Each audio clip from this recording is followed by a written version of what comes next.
Słuchasz podcastu Angielski z Konradem. Nowe odcinki każdego tygodnia. Jeśli chcesz popracować nad płynnością, nabrać odwagi do konwersacji, skorygować często popełniane błędy bądź poznać skuteczne metody nauki, ta audycja jest dla Ciebie. Remember, you're not at school, so chill out, kick back and enjoy yourself. Let's begin.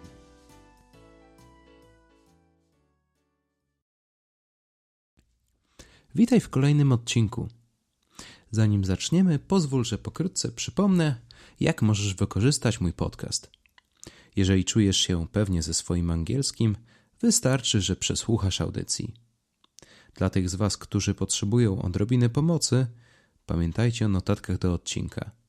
Zatrzymuj podcast, przejrzyj notatki, w razie potrzeby powtórz nagranie.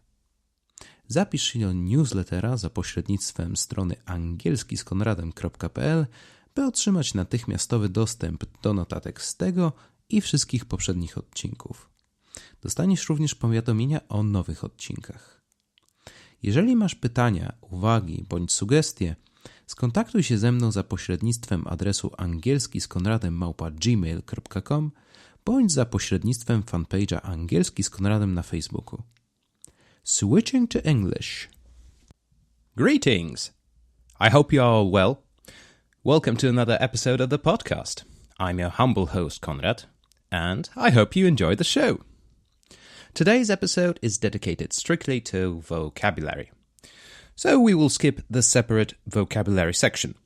If you come across any terms you are not familiar with, be sure to check your notes for additional translations. Phrasal verbs. At a first glance, it may sound quite difficult, quite complicated. If you learn English to any extent, if you know some English already, you may know some phrasal verbs already without even knowing it. A phrasal verb consists of a verb and a particle. The particle can be a word like in, out, forward, or away. Let's take get out as an example. Get by itself means to obtain something, but in connection with out, the meaning changes completely. Get out means leave. Remember that some phrasal verbs are separable, meaning that we can add the object between the verb and the particle. Pick the kids up from school, for example, or pick up the kids from school. While other phrasal verbs are inseparable. Look after the kids, for example. How to tell one from the other? Well, you can use your intuition or look it up in a dictionary.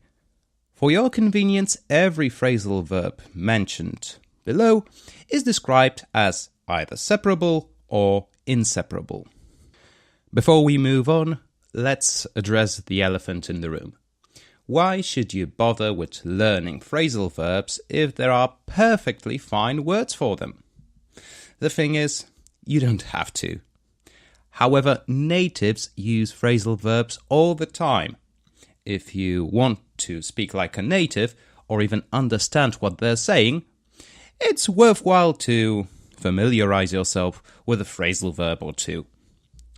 Here are 10 most common phrasal verbs with a brief explanation and a few example sentences. Additionally, you will find a link to nearly every single phrasal verb in existence, there is such a list, in your notes. Be sure to check it out. Okay, so let's begin our phrasal verb list. The first one, throw away.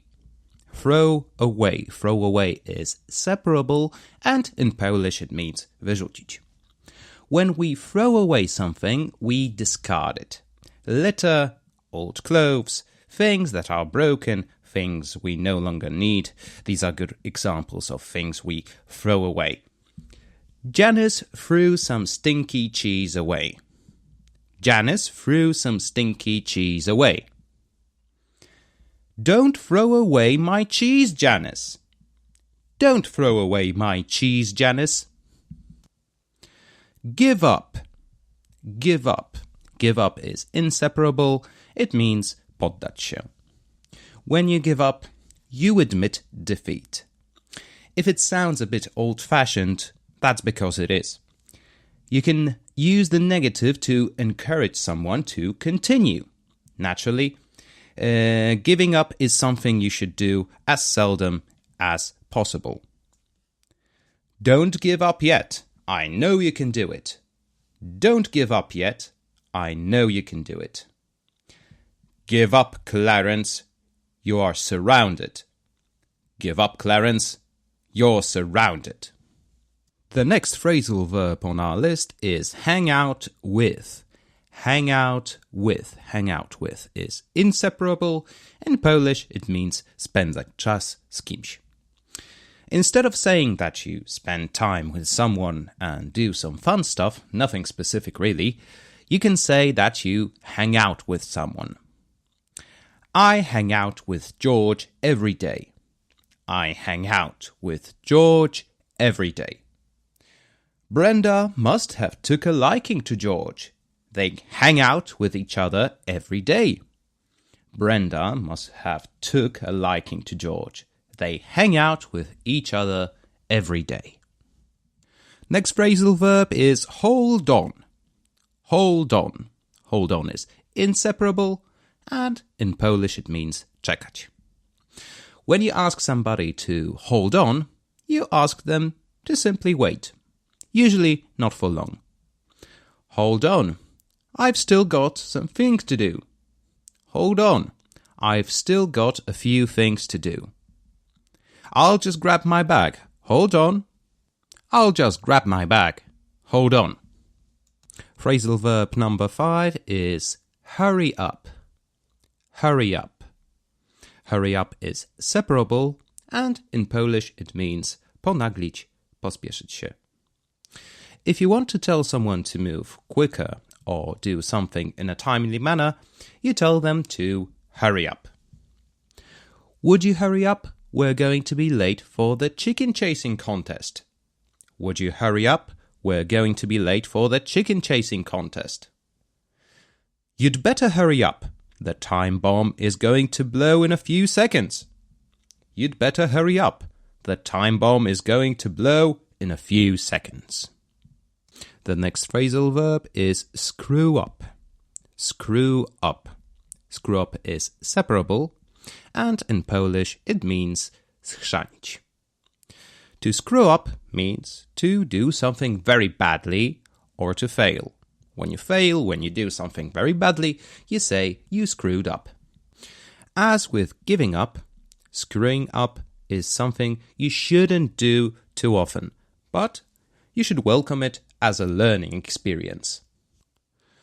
The look on Martin's face tells me he screwed something up again. The look on Martin's face tells me he screwed something up again. She really likes you. Don't screw this up by saying something stupid. She really likes you. Don't screw this up by saying something stupid. Let's move on to the next phrasal verb. Stick with. Stick with. Stick with is inseparable. In Polish it means trwać w postanowieniu, trzymać się blisko czegoś bądź kogoś.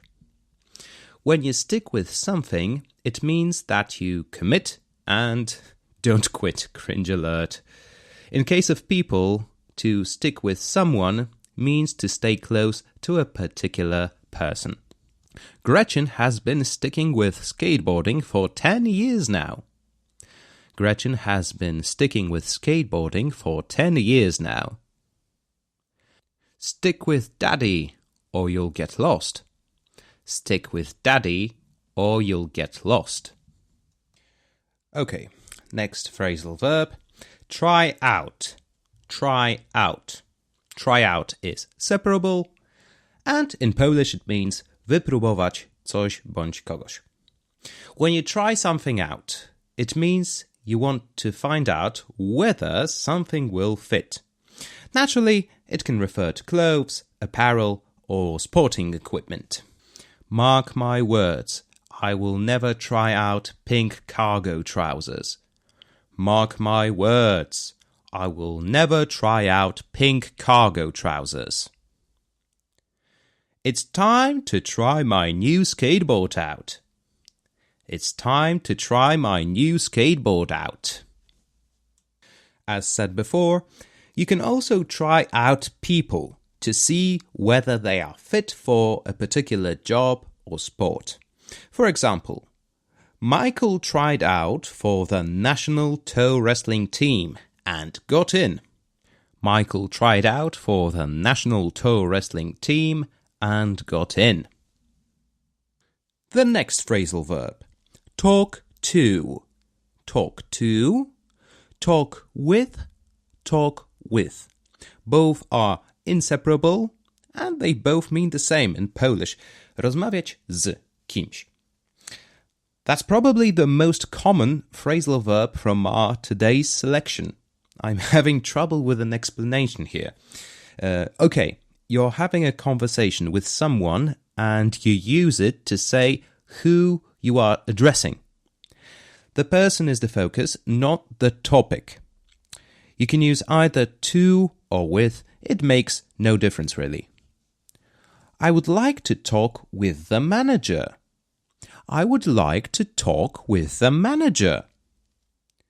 Boss, there's some angry lady who wants to talk to you. Boss, there's some angry lady who wants to talk to you.